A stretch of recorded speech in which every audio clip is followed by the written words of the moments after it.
దేవుని స్తుతి.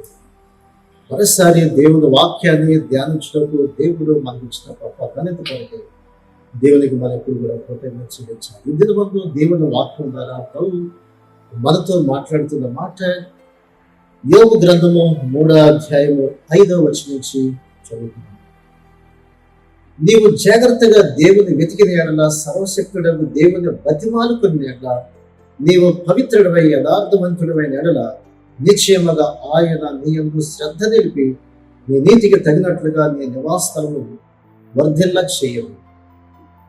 వింటున్నారా దేవుని వాక్యాన్ని? బహు జాగ్రత్తగా దేవుని యొక్క ఆశీర్వాదాలను దేవుడు ఏ విధంగా మనల్ని వర్ధిల్ల చేస్తాడు. నీవు జాగ్రత్తగా దేవుణ్ణి వెతికిన ఎడల, దేవుని వాక్యం సెలవుస్తుంది, వెతుకుడి మీకు దొరుకునన్నాడు. కాబట్టి ప్రభువుని మనం వెతకాలి. వెతికితే ఆయన దొరుకుతాడు. ఆయన సర్వశక్తుడకు దేవుని బ్రతిమాలుకోవాలి. దేవుని ఎప్పుడు కూడా నువ్వు ప్రార్థించాలి. నీ ప్రతి అవసరాలు తీర్చేది ఎవరంటే ఆయన. ప్రతి అక్కరు తీర్చేది ఆయన. నువ్వు మరపెట్టు, నేను నీకు ఉత్తరమిస్తాను. నువ్వు గ్రహింపలేని ఘోరమైన సంగతులకు బయలుపరుస్తాను. కాబట్టి జాగ్రత్తగా వెతకాలి. రెండోది, సర్వశక్తుడకు దేవుణ్ణి బ్రతిమాలాలి. మనం అనేక మంది మనుషులు బ్రతిమాలుతూ ఉంటాం. మానవుల దగ్గరికి వెళ్ళి వాళ్ళని బతిమాలుకుంటూ ఉంటాం. కానీ మనుషులు ఏమాత్రం కూడా మరి వారు అక్కర తీర్చలేరు, మన సమస్యలు తీర్చలేరు. మన యొక్క అవసరాలు తీర్చే దేవుడు ఆయన మాత్రమే. ఆయన బ్రతిమాలు, మరపెట్టు, నీ అవసరాలన్నీ కూడా ఆయన తీరుస్తాడు. రెండోదిగా చూస్తే, నీవు పవిత్రుడివై యథార్థవంతుడైన ఎడల నిశ్చయముగా ఆయన నీ యందు శ్రద్ధ నిలిపి నీ నీతికి తగినట్లుగా నీ నివాస స్థలములను వర్ధల చేయదు.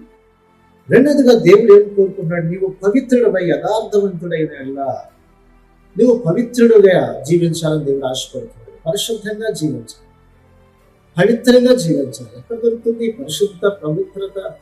మన శరీరాన్ని మన యొక్క స్నానం చేసి శుభ్రం చేసుకుంటాం, మన బట్టలు ఉతుక్కుంటాం, శుభ్రంగా ఉంటాయి. స్నానం చేస్తే ఎంతో ఫ్రెష్గా ఉంటుంది.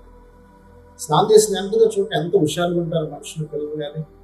స్నానం చేసిన వెంటనే అలాగే ఉతికిన బట్టలు వేసుకుంటే అది ఎంత చక్కగా ఉంటే చూడటానికి. కాబట్టి మురికిగా ఉంటే చాలా డల్గా ఉంటుంది. అలాగే పవిత్రుడు అంటే నీ హృదయం పవిత్రంగా, అనగా యేసయ్య రక్తంతో నీ హృదయం కడగబడితే, పరిశుద్ధంగా నువ్వు జీవిస్తే, పవిత్రత క్రీస్తు రక్తం చేత నువ్వు కడగబడితే, నువ్వు పవిత్రమైన ఎడల యథార్థవంతుడైతే, అంటే యథార్థంగా నువ్వు జీవిస్తే, నువ్వు చేసే ప్రతి పనులో కూడా యథార్థంగా ఉండాలి, మాట్లాడే మాటలు యథార్థంగా ఉండాలి, నీ యొక్క కుటుంబంలో యథార్థంగా ఉండాలి, తల్లిదండ్రుల నుంచి యథార్థంగా ఉండాలి, అన్నదమ్ముల నుంచి కానీ, భార్య దగ్గర కానీ, భర్త దగ్గర కానీ యథార్థంగా నువ్వు మాట్లాడాలి. ఎక్కడున్నా కానీ నువ్వు యథార్థవంతుడిగా నిలిచవచ్చు. ఎందుకంటే యథార్థవంతులకు చీకట్లో వెలుగు కలుగుతుంది. కాబట్టి యథార్థవంతులను బలపరచుటకు దేవుని కనుదృష్టి కూడా లోకమంతా సంచారం చేస్తుంది. కాబట్టి నీ మాటలు ఎంత యథార్థంగా ఉన్నాయి. ఒక మాట ఒకటి చతలం కనుగొండి. ఎప్పుడు కూడా అవునంటే అవును, కాదంటే కాదు. అంతేగాని ఎక్కడ కూడా నీ మాటలో మార్పు ఉండకూడదు. అందుకని అంటున్నాడు, యథార్థవంతుడైన ఎడల నిశ్చయముగా ఆయన నీ యందు శ్రద్ధ నిలిపి. దేవుడు అప్పుడు మన ఎడల ఆయన నిశ్చయముగా నీ యందు శ్రద్ధ నిలుపుతా అన్నాడు. ఎంత అద్భుతమైన మాట! ఏ ఒక్కరు కూడా చెప్పలేదు. నిశ్చయం అంటే ఖచ్చితంగా. దేవుడి మాటలు ఎప్పుడైనా చూసారా? చదువుతున్నప్పుడు ఎంత అద్భుతంగా ఉంటాయంటే ఆయన మాటలు. నిశ్చయముగా అంటే ఖచ్చితంగా. ఆయన ఎప్పుడు కూడా ఖచ్చితమైన దేవుడు. ఆయన మాట అంటే మాట. ఆయన చెప్పాడంటే ఆయన చేస్తాడు. ఆయన మాటలో ఏమాత్రం కూడా అనుమానం లేదు. అందుకనే అబ్రహాము దేవుని నమ్మాడు, అది నీతిగా అంశపడి. దేవుని మాటను నమ్మాడు, దేవుని ప్రభువు నమ్మాడు, నీతిగా అంశపడి. కాబట్టి నిశ్చయముగా నీ యందు శ్రద్ధ తెలిపి నీ నీతికి తగినట్టుగా నీ నివాస స్థలాన్ని వృద్ధి చేస్తుంది. నిశ్చయముగా నీ యందు శ్రద్ధ తీసుకునేది ఎవరన్నా ఉన్నారా? ఎవరు తీసుకుంటారు శ్రద్ధ? ఎవరు తీసుకుంటారు? మన పట్ల ఎవరు శ్రద్ధ కలిగి ఉంటారు? కాబట్టి నీ పట్ల ఆయన శ్రద్ధ తీసుకుంటాడు. కాబట్టి నిశ్చయముగా నీ యందు శ్రద్ధ నిలిపి నీ నీతికి తగినట్లుగా నీ నివాస స్థలములను వర్ధల చేస్తాడు. ఎప్పుడైతే నువ్వు పరిశుద్ధుడిగా ఉంటావో దేవుడు నీ మీద దృష్టి పెడతాడు. చూడండి, దావీదు మీద దేవుని యొక్క కనుదృష్టి ఉంది. దేవుడు దృష్టి పెట్టాడు ఆయన. అందుకనే దేవుడు దావీదుని పైకి తీసుకొచ్చాడు. గొర్రెల దొడ్లోంచి సింహాసనం తీసుకొచ్చాడు. శ్రద్ధ తీసుకుంటాడు. ఎవరైతే యథార్థంగా దావీదు తన పాప విషయంలో పశ్చాత్తాపడి యథార్థం ఒప్పుకున్నాడు. అందుకనే దేవుడు అతని పట్ల శ్రద్ధ తీసుకున్నాడు. కాబట్టి నిశ్చయముగా నీ విషయమే శ్రద్ధ నిలిపి నీ నీతికి తగినట్టుగా నీ నివాస స్థలములను వర్ధన చేసేది. అప్పుడు నీ స్థితి మొదట కొంచెం కొద్దిగా నిండినను తుదకి నీవు మహాభూతుడు.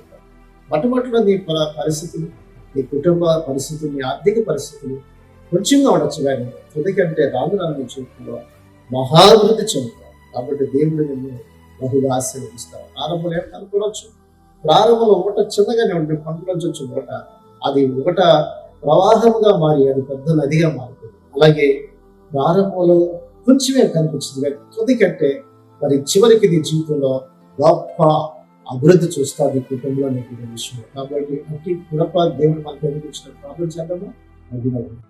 పరిశుద్ధుడ, ప్రేమ గల తండ్రి, గొప్ప దేవ, ఈ సమయంలో ఈ వాక్యాన్ని వింటున్న మా ప్రియ సహోదరులందరినీ మీరు దర్శించినాయి. దేవా, నేను జాగ్రత్తగా వెతికే వారిగా, నేను బ్రతిమలాడుకునే వారిగా సహాయం చేయండి.